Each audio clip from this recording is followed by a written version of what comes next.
BJP ప్రభుత్వం వాడుకుంటుంది అధికారంలో ఉండడానికి. కానీ ఒక్కసారి కూడా ఒక్క మేలు కూడా గత 10 సంవత్సరాలలో చేసింది లేదు. ఇదే పరిస్థితే కేంద్రంలో ప్రభుత్వంలో ఉండడానికి మన ఎంపీలను వాడుకోవడం తప్ప మనకు ఒక్క మేలు కూడా చేసింది లేదు బీజేపీ. మరి అలాంటి వాళ్ళతో కూటమి కట్టారు చంద్రబాబు గారు. సరే, కడితే కట్టారు, అది మీ ఇష్టం. కానీ మన రైతులకు కూడా రుణమాఫీ చేయాల్సిన అవసరం ఉంది.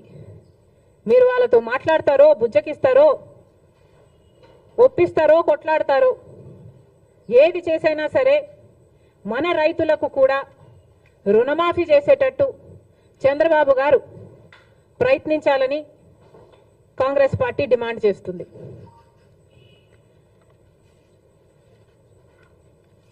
ఇప్పుడు కేంద్రంలో బడ్జెట్ ప్రవేశపెట్టబోతున్నారు. బీజేపీ పార్టీ బడ్జెట్ ప్రవేశపెట్టబోతుంది. మరి కేంద్రంలో గత 10 సంవత్సరాలుగా బీజేపీ పార్టీ అధికారంలోనే ఉంది. షరా మామూలు అన్నట్టుగా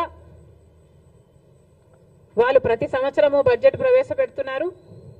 ఆంధ్ర రాష్ట్రానికి మోసం చేస్తున్నారు. ఒక్క మేలు కూడా ప్రకటించడం లేదు. మనమేమో గుండెలు బాదుకుంటున్నాం. షరా మామూలు అన్నట్టుగా ఇది తయారైంది. గత 10 సంవత్సరాలుగా ఇదే పరిస్థితి. ఈ సంవత్సరం ఏమైనా తేడా ఉంటుందా, మార్పు ఉంటుందా? చంద్రబాబు గారు సమాధానం చెప్పాలి. గత 10 సంవత్సరాలుగా బీజేపీ పార్టీ మనకిచ్చిన హామీలలో ఒక్క హామీ కూడా నెరవేర్చలేదు. మరి ఈ సంవత్సరమైనా ఇప్పుడైనా కూటమి కట్టినందుకైనా బీజేపీ పార్టీ కేంద్ర బడ్జెట్లో ఆంధ్ర రాష్ట్రానికి ఏం చేయబోతుంది అని కాంగ్రెస్ పార్టీ ప్రశ్నిస్తుంది. పోలవరం ప్రాజెక్టు తీసుకుంటే పోలవరం ప్రాజెక్టుకు సంబంధించి మేము డబ్బులు ఇచ్చేసాము అని కేంద్రం చెప్తుంది.